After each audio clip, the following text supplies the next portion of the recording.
Hi, Lois. Hi, everyone. Thanks for joining the Belonging Project series on Nomadic Diaries. We have Lois Bushong as our guest today, and we are so excited to pick your brain about belonging and based on your expertise and personal experience. So, hi, good morning. Good morning. Thank you for having me. And Yes. thanks for doing this, Lois. Oh, thank you. Yeah, it's so great to be in a virtual room with you again. And hopefully we can have a time when we're physically together again. That would be really great. Lois, we'd like to start off by asking you, what is the difference between home and belonging? How has this concept of home evolved across generations? Well, many times when I talk with individuals that are working with TCKs, they tend to confuse or merge both of those terms into one term. And it's really two different concepts. A home is a physical place, a structure, a building. This is where, a physical place where you live. Belonging is a psychological concept, and it's more of an emotional concept that happens. I can live in my home but feel like I don't belong, but I can feel like I belong but not be in my home. So they are two different concepts. So that's the first thing that I think that we need to clarify. And whenever I think of belonging, I think of, as the therapist, I think of psychology stuff. And so I think of Maslow's hierarchy of needs. And in the hierarchy of needs, the basic ones, a couple bottom two, are safety, food, air, water, sleep, those things. But the third one up, right near the bottom, is a sense of belonging. In other words, I feel secure. I feel intimacy there. I feel safe. It's somebody that I feel like I belong to. And so that's the main difference between the two of them. And I think we'll flesh out more of how we can feel a sense of belonging as we are moving about. And so, just for the audience's perspective, can you tell us what a TCK is? Great. I always have it all written out, and so you can superimpose the official definition. Yes. But it's a third culture kid. Mm-hmm. It's a third culture kid, someone who has spent their developmental years in a country that is not their own, outside of what we say our passport country. Mm. And so probably our listeners are manyfold from the nomadic lanes and the expatriate lanes. Right. So in your experience in working with expats and third culture kids, do you see a difference in their sense of belonging through the generations between the parents and the kids? Yes, I do. And I see it as I see the difference of generations. First of all, because it's like, first let me make an aside here. That I'm now a retired therapist, and most of my work were with adults and young adults, once in a while with teenagers and children. But if they were a third culture kid, I sometimes would get them too, because I understand that world. Yes. So my specialty has been adults. So as I look at adults and the different generations, I am what we call the baby boomer. And so the baby boomer are those between the ages of born between 1946, 1964. And then after the baby boomers, I call them kids, but they're not. But in my head, they're kids. But you have the Gen X generation, 65 born 65 to 1980. The millennials or the Gen Y, which are 1981 to 1996.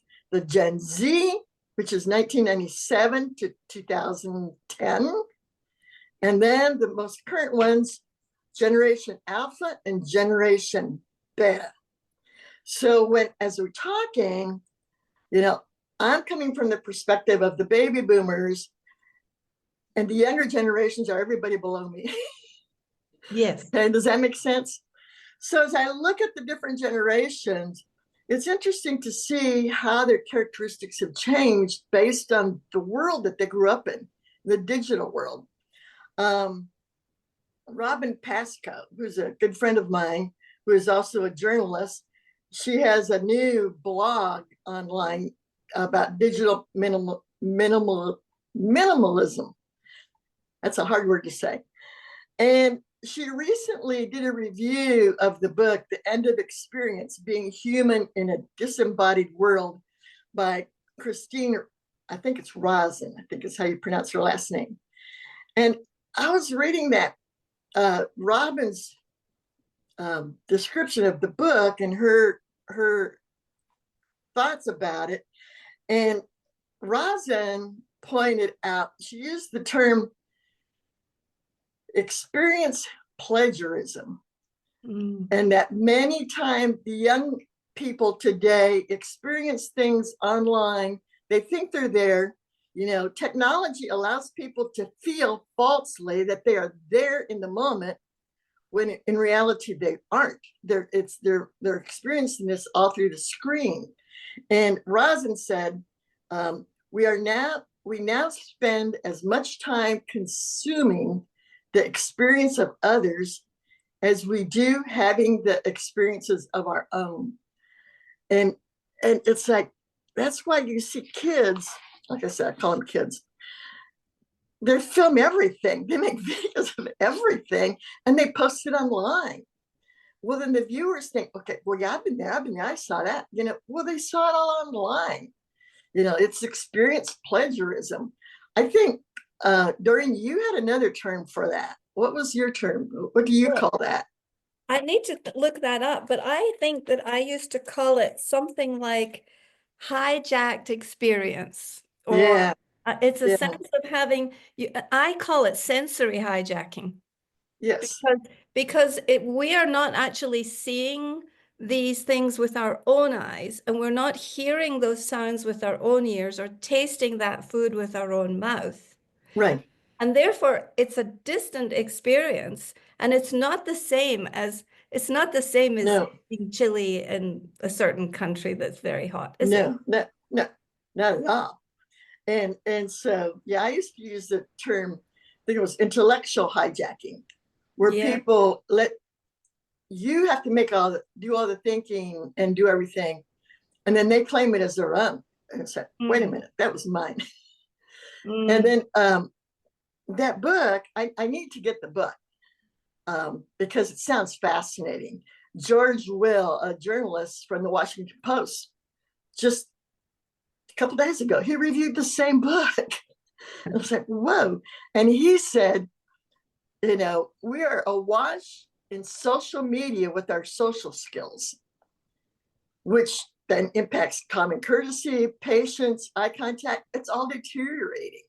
And he said, being alone with one's obsessions on social media encourages impatience, intolerism, and this was a new word, I think I'm going to pronounce it right, slopism, which means slopism. I know, I thought it meant being sloppy, but it doesn't. It means egotistical self-absorption or very narcissist.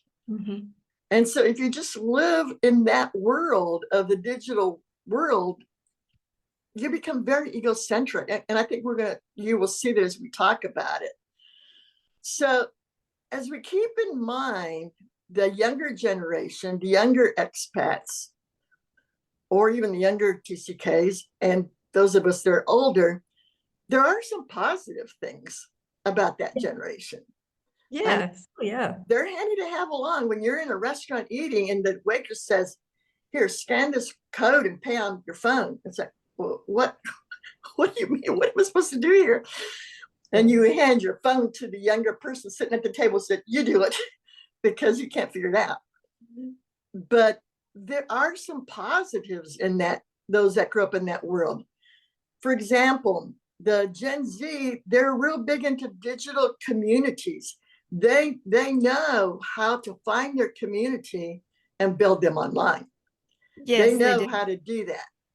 You know, where we have, you know, it's like, well, there's nobody like me in my neighborhood, and so I'm stuck. But they know how to go beyond the physical walls. The younger generation, I think they do better at diversity and inclusion of all types of people, beyond, you know, who they are, somebody that's different than them. They do better at including them. I think workplace expectations for the younger generations, they focus more on, wait a minute, does this job align with my value system? Does this job align with my purpose in life and really what I want to do? Our generation, the older generation, is like, does this give me a paycheck? Can I pay the bills? But they do better at that. And the younger generation does better at sensing when there's something wrong in them emotionally and getting help from those of us who are therapists, where those of us that were older, there was so much stigma that was attached to seeing a therapist. But then those of us that are baby boomers, we have some things going for us too. I like to say, I like to believe we have a traditional community structure. Yes. You know, our generation, they grew up in the same neighborhood. They grew up on the same farm. They grew up together. They grew up with spending Sunday dinners together. You know, they grew up in the religious organizations where there were connections, you know, there. Our generation is very good at loyalty and stability. You know, you're loyal to your company. You're loyal to your church. You're loyal to the Rotary. You're loyal to the Bushongs. You know, you're loyal to the Future Farmers of America, or what, you know, you're loyal to those groups. And then you foster that loyalty with others and your kids. Say, no, we don't talk bad about Ford Company or John Deere tractors. And then we're good at face-to-face communication. You know, we know how to connect with people and talk to people face-to-face and not just online. We know how to foster and work through difficulties in relationships. And then in our generation, our work, our sense of belonging was so often in our work. Yeah. And, you know, and it's like, I'm a farmer, I'm a banker. Yes. You know, I'm an executive. I'm an executive, you know, and somebody, I remember a therapist who did not know the world of TCKs said to me once, so Lois, can you introduce yourself without ever stating that you lived overseas and were an RITCK? It's like, no. And she got kind of upset. And so we kept working on that. I never got to the place, that's my identity. And I said, well, can you introduce yourself without saying that you're from Michigan? You know? Well, that's different. I know. It's that, and that's when our narcissism as a TCK can come through. So there's some differences, you know. So then I think of it, okay, these are the differences in the kids or the younger generation, the Gen Z, the Gen X's or whatever, and the baby boomers. But then you drop a third culture kid in there. Yeah. And it's like some of them lived in worlds of high technology, sometimes even better technology than what I have here in the United States. But then some third culture kids would go back to their passport country, and they had been spending many years out in the boonies of Africa or wherever. Or India or somewhere very strange. So they're used to a different culture and a different language. And they may not have access to some of the media. So then you've got that TCK layer, plus what's going on with the Gen Zs or that younger generation. It's like, that is a challenge. So as I looked at all of that, what were the key differences? Technology, like I said, that can be a challenge. Because like, you look at technology and relationships, third culture kids, we already struggle with forming relationships because of the fact we keep moving. Where you throw in that digital world, and that's even worse, because then if you don't like my picture, I'm going to mute you or I'm going to block you on the computer. I'm going to unfriend you. I'm going to hide you. And so you don't work out your stuff. That's a really important point here. Yeah, because you don't develop relationships. It's like, okay, somebody said something negative about me on Blue Sky, or I still call it Twitter because I'm a baby boomer. Yes, Lois, it makes sense. And I wonder, then what would you say about authentic belonging? Does authentic belonging, can that show up in the digital world? Or is it? I think so. And what is it? Can we first of all identify what is authentic belonging, please? That might be helpful. Okay, authentic belonging, I think, is when you can be real with somebody. You're not fake. You're not pretend. You're being real with that person. And you experience a connection, an intimacy with one another. You feel like they understand you and you understand. There might be differences. You work through them. You talk about them. You resolve them. You don't just disappear. I think it's very possible to have authentic belonging in the digital space. That's why I think sometimes the younger generations have it over us, because they see that's on the menu of their options of how to maintain an authentic relationship, where baby boomers sometimes don't. And I think, like, for example, some of my dearest, closest friends are not any place near me. So we connect on Zoom, we connect on FaceTime, we connect through text. So we keep that connection going, but we're real and genuine with each other through digital media. And sometimes I will say to a friend, okay, let's just not talk, let's FaceTime, because I want to see their face. Yes. I want to see their reactions. I want to see what's going on. So yes, so it has both sides. In fact, like even Robin that we were talking about that did that blog. Well, Robin's right. She's till tomorrow. She's in Costa Rica right now, and then she's flying back to Canada. Well, Robin and I talk every once in a while on Zoom. Of course. I want to see her face. Plus, I want to see the background of the Latin America, Central America, because that's where I grew up. Yes. So yes, very much so. And that's how I think we can utilize it to our advantage. Does that answer your question?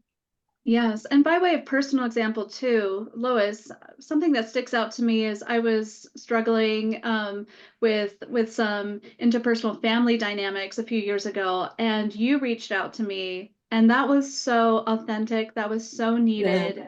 You really brought me a place of grounding and peace, and that was all over a digital space. And so I think that is also such a gift now, that even intergenerationally and across time zones, we can connect authentically.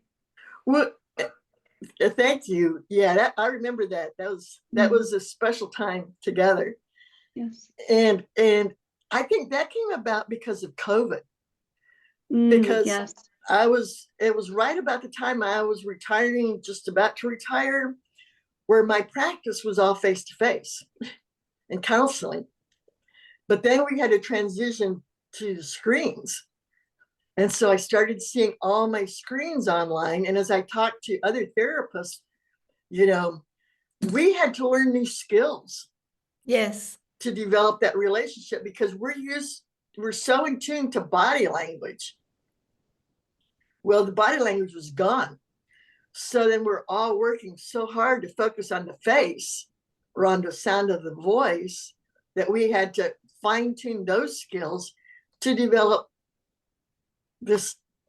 a counseling relationship or a close relationship with somebody online or on the phone. But yeah, it all sprang from COVID. And now, as I do some coaching, some limited coaching, it's all online.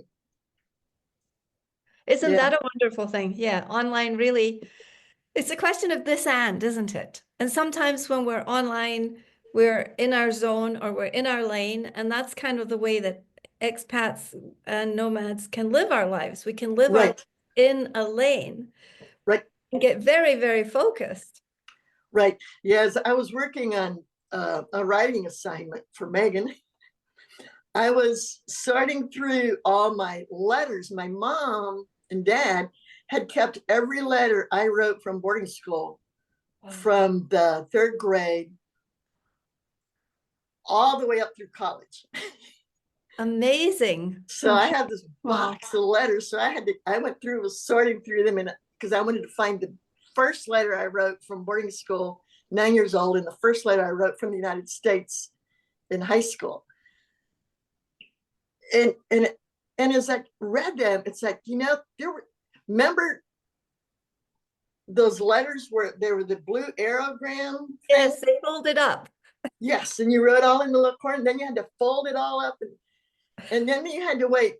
I know, you wrote every little tiny thing, and you couldn't type because you'd sure screw it up, and then it lost money because the stamp was on it. But yes. It would take my parents 2 weeks to get that letter, and then it would take me 2 weeks to get their response. And by that point, if it was an argument I was having with my parents, I forgot what the argument was, a month later. But, it's like, what are we fighting about? What are we arguing about? And that's why I make the joke in my writing. I never told my parents about my boyfriends. Well, because by the time it was all resolved or whatever argument, we were broken up. He was gone. But nowadays, they can FaceTime each other. I mean, that's a good part about it. But then there's a negative part about it. You can hide, And it's always the jokes with COVID, we can look really nice, but I can wear sweats. The bottom part. So you just see me as professional, but you may not see the other part of me that is very unprofessional. Does that answer your question? Yes, very thoroughly. And so then another thing that's different between the both of them is the work environment. We went to offices, like I said. We went to offices. We went to this place. Nowadays, kids just wherever your laptop goes, your job goes. You can go to the beach, you can go to the coffee shop, you can go to the library. It can go everywhere, which is good and bad, because where are your roots? You don't have that conversation with your peers around the coffee break.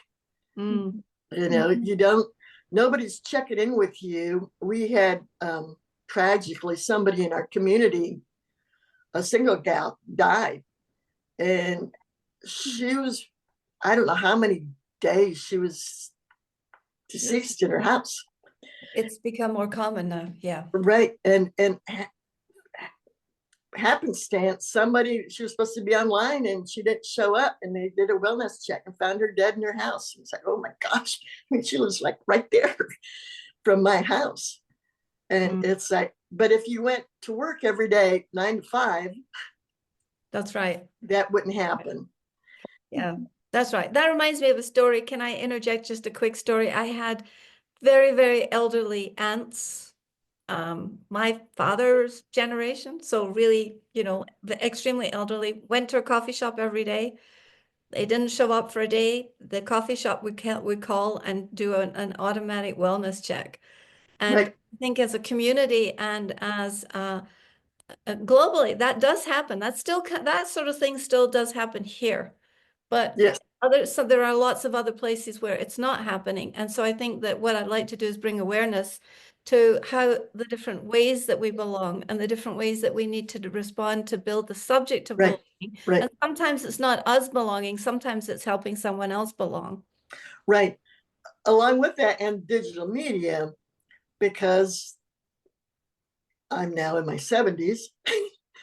Like, and so I have a lot of younger friends. And I always say I have younger friends. So I have somebody come visit me when I'm in a nursing home.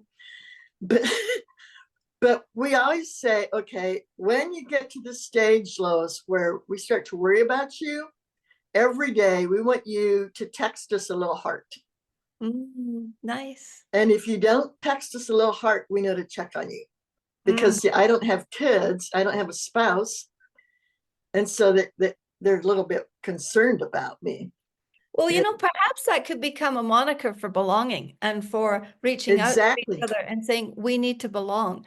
Maybe we should make this an international code.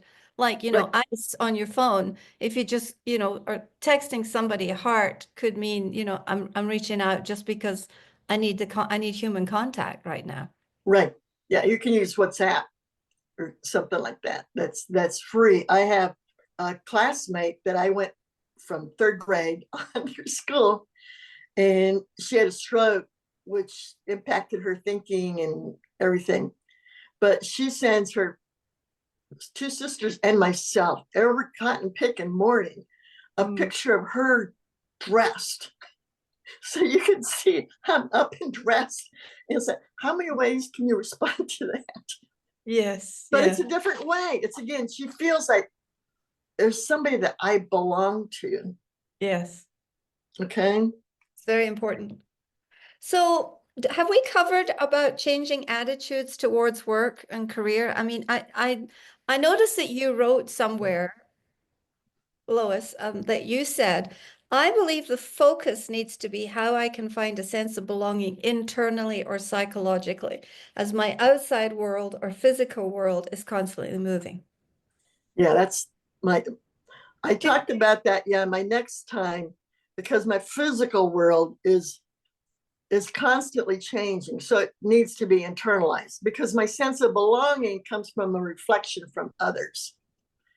And, as I internalize the messages that are being given to me, I absorb, I fit, or, boy, I really am weird, or I internalize those statements. But what you tell me, and if that keeps changing, then I struggle. Well, I see it kind of like a mirror.